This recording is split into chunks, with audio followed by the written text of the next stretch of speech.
Here we go. Couple games. Incredibly Japanese games. This one, rumored to be coming to the Nintendo Switch this year, along with XCOM 2. Catherine. I know we talked about this relatively recently. This game is super wacky. A game that is like half dating sim, half puzzle game about our boy Vincent in the middle there, in a particular position, and he finds himself caught between two women, his fiancée Catherine with a K, and this mysterious blonde Catherine with a C. And so half of the game is him hanging out in the bar, interacting with Catherine and his friends, and wrestling with the concept of infidelity. And then at night he's having these nightmares where if he doesn't climb the towers in his dreams, he dies in real life. And it's happening to a bunch of people in the world as well, not just him.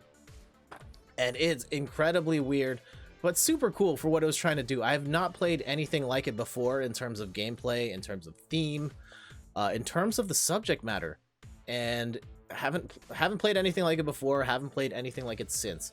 So really cool, the opportunity to revisit this on the Switch if it does come back out for the Switch. At the very least, you can get this on the PS4 nowadays, so you're not playing it on the PS3. It's Catherine. He looks like he is just caught between one woman. Yeah. Yeah. Another incredibly Japanese influenced game, Asura's Wrath. This game, like, this is Japan's take on God of War, where 85% of the game is the most insane quick time events you've ever seen in your life. Like, literally, the main character getting skewered through the chest, also going through an entire planet, like on the same skewer. It's nuts. Absolutely crazy game. I had a lot of fun playing it.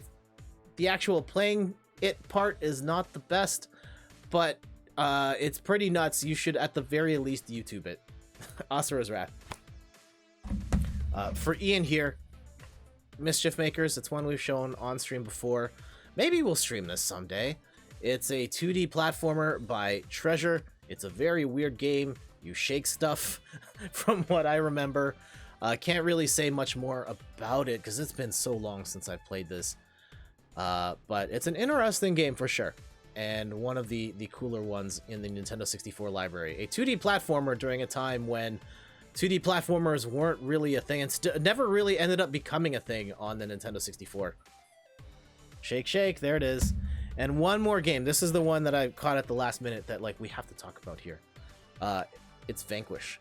And this one is, I guess in the loosest of terms, a fantastic soundtrack. I still listen to a lot of the songs. I'm gonna have to check that out.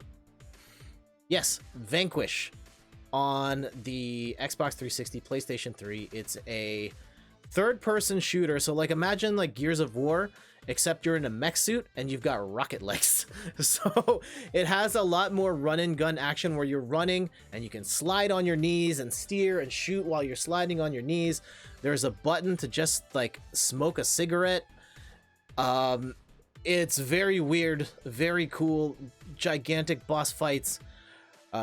This one I think sold decently. I think it's got ported to modern. I could be wrong. Maybe it didn't get ported to modern consoles, but it's a cool game. I'm glad to have this one in my collection, and it's definitely, if you're looking for like dark horse games of this time, this is definitely a cool one to check out.